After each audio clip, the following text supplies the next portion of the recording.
front of me I've got Xiaomi Redmi 10. In this video I'll show you how to make phone calls via Google Assistant. Firstly, go to Google app,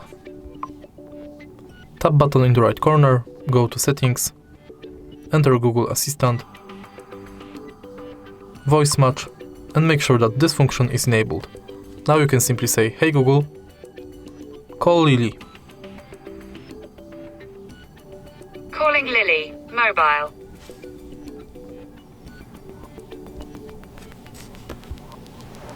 And that's the process how to make phone call via Google Assistant. Unfortunately, I'm not able to do it right now because this phone does not have SIM card inserted in the phone.